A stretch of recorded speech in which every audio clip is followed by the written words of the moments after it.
लीजिए, निर्मल सिंह उपस्थित है आपके सामने एक नए विचार के साथ। इससे कि पहले हम उस विचार पर मनन करें, पेश है एक गीत।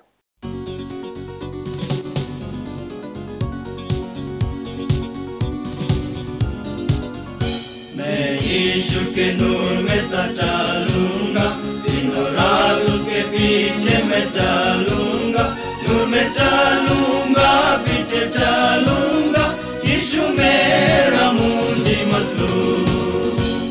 चलते चलते नूर में यीशु के साथ, चलते चलते थामते यीशु के हाथ, नूर में मैं रहूंगा, पता पाऊंगा, मैं नूर में चलता चलूंगा। मैं यीशु के नूर में सचा लूंगा, तो अंधेरी रात में न डरूंगा, पैर उठाऊंगा, दिल से गाऊंगा, यीशु मेरा मुंजी मसलूब। चलते चलते नूर में यीशु के साथ, चलते चलते थामते यीशु के हाथ, नूर में मैं रहूंगा, पता पाऊंगा, मैं नूर में चलता चलूंगा। मैं यीशु के नूर में सचा लूंगा, जब कभी आवाज उसकी सुनूंगा, उससे कहूंगा तुझे सब दूंगा, यीशु मेरा मुंजी मसलूब। चलते चलते नूर में यीशु के साथ, चलते चलते थामते यीशु के हाथ, नूर में मैं रहूंगा, पता पाऊंगा, मैं नूर में चलता चलूंगा। मैं यीशु के नूर में सचा लूंगा, ताकते ताकते रोज मदद पाऊंगा, रजा खुशी हो या नजदीक हो मौत, यीशु मेरा मुंजी मसलूब। चलते चलते नूर में यीशु के साथ, चलते चलते थामते यीशु के हाथ, नूर में मैं रहूंगा, पता पाऊंगा, मैं नूर में चलता चलूंगा। मानवीय विवेक एक ही भाषा जानता है, वह है आंतरिक प्रेम की भाषा। हम सभी की जिंदगी में एक न एक दिन एक नया मोड़ आता है, एक अच्छा मोड़ आता है, जब हमें ऐसा महसूस होता है कि हमारी जिंदगी में ताजगी आ गई है। उस समय ऐसा प्रतीत होता है जैसे कि हमारी चौखट पर एक स्वर्गदूत हमारे मन से रिक्त हुई खुशियों का कोष दान करने आया है। आइए सुनते हैं हमारे वक्ता को। चिंतन की एक और कड़ी के साथ, इसके पहले कि मैं और आप एक दूसरे से मानसिक रूप से जुड़ने का प्रयास करें, प्रभु यीशु मसीह के मधुर नाम में मैं आपका स्वागत करता हूं और सांसारिक और आत्मिक जीवन की शुभकामनाएं भी मैं आपके लिए लेकर आया हूं। एक ऐसे विषय पर जिस पर शायद एक ज्ञानवान ने भी चिंतन किया, एक अज्ञानी भी उस पर सोचने की कोशिश करता है जितना कि ज्ञान उसके पास में है। ये विषय है आत्म परिवर्तन। और आत्म परिवर्तन की प्रत्येक धर्म की अपनी परिभाषा अवश्य अलग हो सकती है, परंतु आत्म परिवर्तन हमेशा एक सा ही होता है। व्यक्ति किसी भी धर्म का मानने वाला हो, उसका ईश्वर चाहे कोई भी हो, परंतु आत्म परिवर्तन हर एक का एक सा ही होता है, क्योंकि आत्मा प्रत्येक मनुष्य में एक सी ही पाई जाती है। और पवित्र बाइबल में इस प्रकार से लिखा हुआ है कि परमेश्वर ने जब आदम और हव्वा की सृष्टि की तो उसने उनमें अपना जीवनदायक आत्मा फूंक दिया। इस आत्मा के द्वारा ही मेरा और आपका जीवन स्थायी बना हुआ है, परंतु क्योंकि हम संसार में रहते हैं तो ये परंतु और क्योंकि हमको बड़ा व्यथित करता है। हम बहुत बार अपने मानवीय जीवन को दोष देने लगते हैं कि मेरे पाप का कारण मेरा मानवीय स्वभाव है। ये बहुत हद तक स्पष्ट भी है और सही भी है, क्योंकि मनुष्य ने पाप किया मनुष्य के स्वभाव में ही पाप पाया जाता है और इसलिए किसी बच्चे को कोई भी माता पिता बुरा कार्य करना नहीं सिखाते, परंतु स्वयं ही वो बच्चा जैसे जैसे बड़ा होता है वो बुराई को, पाप को सीख लेता है। जब उसके जीवन में बुराई आ जाती है, पाप आ जाता है, तो उस पाप को वो व्यवहार में लाने लगता है और इंसान के व्यवहार में जब पाप आ जाता है, ईर्ष्या आ जाती है, क्रोध आ जाता है, वैर भाव आ जाता है, वैर मनस स्पष्ट पैदा हो जाता है, ईर्ष्या पैदा हो जाती है, इन तमाम बातों का प्रभाव तब परिवार और समाज पर स्पष्ट रूप से दिख पड़ता है। आज संसार पर अगर हम एक विहंगम दृष्टि डालने की कोशिश करें, हम संसार का एक सिंहावलोकन करें और देखें कि कितनी शांति है व्याप्त मेरे और आपके आसपास, कितना आनंद है, मैं और आप कितना निश्चिंत होकर जीवन व्यतीत कर रहे हैं। और मैं सोचता हूं कि जो मेरा अवलोकन है कि हाँ अशांति है, आपका भी यही होगा। आप भी आत्म परिवर्तन के बारे में सोचते हैं। जब कभी आप अकेले होते होंगे, जब कभी आप प्रार्थना कर रहे होते होंगे, अकेले में बैठकर जब आप अपने जीवन पर चिंतन कर रहे होते होंगे, तब अवश्य है कि आपके जीवन के अंदर जो बुराई पाई जाती है वो निकल कर सामने आती होगी। कोई भी मनुष्य ऐसा नहीं है कि वो जब बुरा कार्य करता है तो उसका मन उससे संतुष्ट होता हो। ईश्वर ने हमें आत्मा दी है और हमारी आत्मा प्रत्येक उस बुरे कार्य का विरोध करती है। ईश्वर ने हमें विवेक भी दिया है और मैं सोचता हूं कि प्रत्येक धर्म में विवेक की एक ही परिभाषा पाई जाती है और वो ये है कि विवेक परमात्मा की आवाज़ है। हमारा स्वयं का विवेक हमसे कहने लगता है कि तुम जो कुछ भी कर रहे हो वो बुरा कर रहे हो। जब ये आवाज़ आने लगती है तब ही आत्म परिवर्तन की प्रक्रिया पर मैं और आप पहला कदम रख सकते हैं। हमें जब महसूस होने लगता है, अंतर आत्मा में हमें लगने लगता है कि एक परिवर्तन की ज़रूरत है और परिवर्तन के लिए व्यक्ति नाना प्रकार के कर्म करता है, धार्मिक कर्म कांड करता है। प्रभु यीशु मसीह ने एक ऐसा सरल और सहज मार्ग प्रत्येक मनुष्य के लिए निकाला है और उसने स्वयं मनुष्य के लिए अपने आप को बलिदान कर दिया, क्रूस की उस भयानक मृत्यु को सहा, लोगों के अपमान और तिरस्कार को सहा और प्रभु यीशु मसीह के इस बलिदान के द्वारा जब एक व्यक्ति प्रभु यीशु मसीह के निकट आता है वो परिवर्तन के बहुत नज़दीक आ जाता है।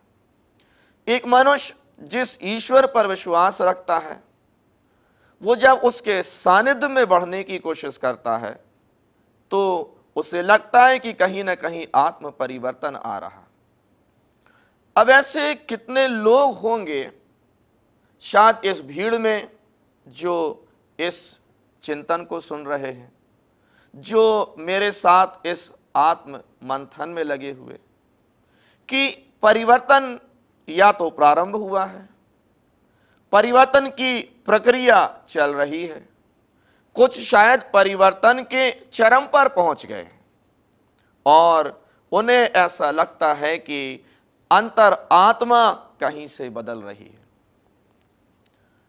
परंतु मुख्य प्रश्न यहां पर यह है कि व्यक्ति को हम कैसे समझाएं कि हमारे जीवन में परिवर्तन आ गया है।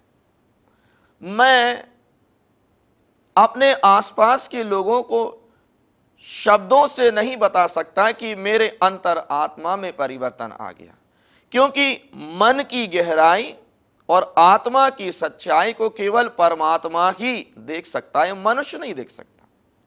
मनुष्य बाह्य रूप को देखता है, इसलिए ईश्वर ने मनुष्य को शरीर भी दिया और एक आत्मा भी दी।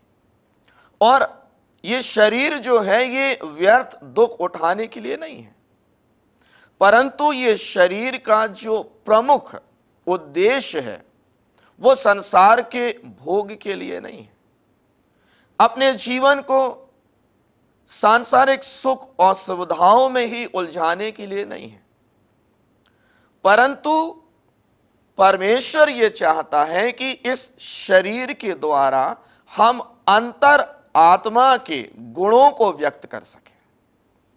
वो आत्मा की सुंदरता, आत्म परिवर्तन का प्रमाण मेरे और आपके कार्यों के द्वारा हो सकता है।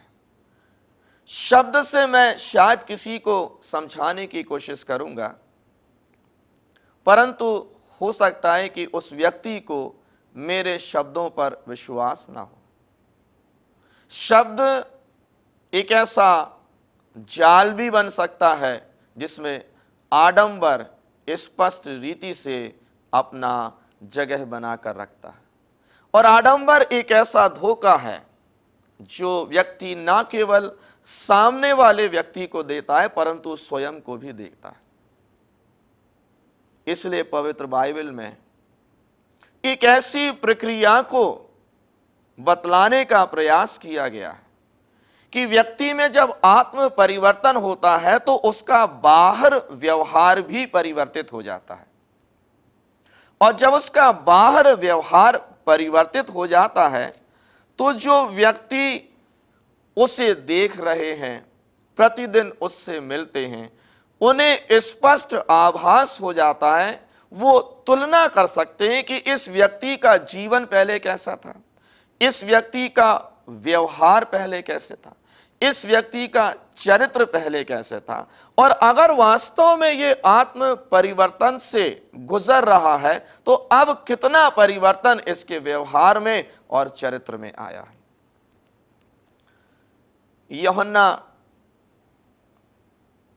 जो एक बड़े संत हुए हैं, उनके पास जब लोग आने लगे और परिवर्तन को वो चाहते थे, आत्म परिवर्तन को वो पाना चाहते थे, और बपतिस्मे की विधि के द्वारा वो प्रभु यीशु मसीह को स्वीकार करके उस आत्म परिवर्तन का आनंद लेना चाहते थे। एक प्रश्न उन्होंने बहुत अच्छा किया, और पवित्र बाइबल के लूका रचित सुसमाचार के 3 अध्याय की 10वीं आयत से इस प्रकार लिखा हुआ है, लोगों ने यूहन्ना से पूछा तो हम क्या करें? केवल आत्म परिवर्तन ही संपूर्ण प्रक्रिया नहीं है, आत्म परिवर्तन के बाद हमें क्या करना है? वास्तव में हमें ईश्वर के लिए जीना है, हमें दूसरे के लिए जीना है। और जब उन्होंने ये प्रश्न किया कि हम क्या करें, तो संत यूहन्ना ने उन्हें उत्तर दिया, जिसके पास 2 कुर्ते हों वह एक उसको दे दे जिसके पास नहीं है, और जिसके पास भोजन हो वह भी ऐसा ही करे। अब यह जो संत यूहन्ना की बात को मैं और आप देखते हैं कि अगर आत्म परिवर्तन तुम्हारे पास आ गया है तो पहली बात जो उत्पन्न होती है वो है कि हम आपस में अपनी आशीषों को बांटना सीखें। अगर हमारे पास में पहनने के लिए कपड़े हैं तो हम उनको उन वस्त्रों को दे सकें जिनके पास नहीं है। हमारे पास में भरपेट भोजन है, यहाँ तक कि बहुत बार हम उस भोजन को व्यर्थ भी यहाँ वहाँ फेंक देते हैं। ऐसे कितने लोग संसार में हैं जिनके पास में भोजन नहीं है। और पवित्र धर्मशास्त्र हमें ये बताना चाहता है कि यदि हम एक भोजन जो मेरा और आपका पेट भरता है अगर उसे दूसरे को भी मैं और आप देते तो वो दया एक बाहर आडंबर नहीं लेकिन मेरे और आपके अंतर आत्मा की आवाज है। कर लेने वाले भी यूहन्ना से पूछने लगे, हे गुरु हम क्या करें? उन्होंने उत्तर दिया, जितना तुम्हारे लिए निश्चित है उससे अधिक मत लेना। सिपाहियों ने भी उससे पूछा और कहा कि हम क्या करें? वे बोले, अत्याचार अथवा झूठे मुकदमे चलाकर रुपया मत लो और अपने वेतन से संतुष्ट रहो। ये वो प्रक्रिया है जो ना केवल मेरे और आपके आध्यात्म को भी सुदृढ़ करती है, लेकिन जब ये व्यवहार हम जीने लगते हैं तो ये हमारे समाज को भी साफ और सुथरा करती है, हमारे देश को भी मजबूत और सुदृढ़ बनाती है। अगर एक व्यक्ति जिस ऑफिस में वो काम करता है ईमानदारी के साथ में 8 घंटे कार्य करे, जितना उसे वेतन मिलता है अगर उस पर वो संतोष करे, वो एक व्यक्ति जो ऐसी जगह पर है जिसके पास में एक अधिकार है, उस अधिकार का वो दुरुपयोग ना करे, वो किसी से जबरदस्ती पैसा ना ले, दुख पहुंचाकर अपने सुखों को वो बढ़ाने की कोशिश ना करे, तो हम देखेंगे कि इससे ना केवल परिवार में परिवर्तन आता है, समाज में परिवर्तन आता है, लेकिन मेरे और आपके देश का मान और सम्मान सारे विश्व में भी बढ़ सकता है।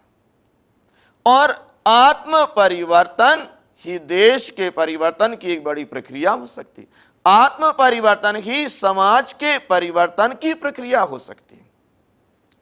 अवश्य है कि हम अपने भले कार्यों के द्वारा, अपने प्रेम के द्वारा, अपने व्यवहार के द्वारा इस बात को प्रकट कर सकें, वरन सिद्ध कर सकें कि मेरा जीवन बदल गया है। और एक बात स्वयं इस समय आप सोच रहे होंगे कि आप शब्दों से किसी से कितना भी कुछ कहें परंतु वो सार्थक नहीं, लेकिन जो भले कार्य व्यक्ति करता है उन कार्यों का विरोध बुरे से बुरा व्यक्ति भी नहीं कर सकता।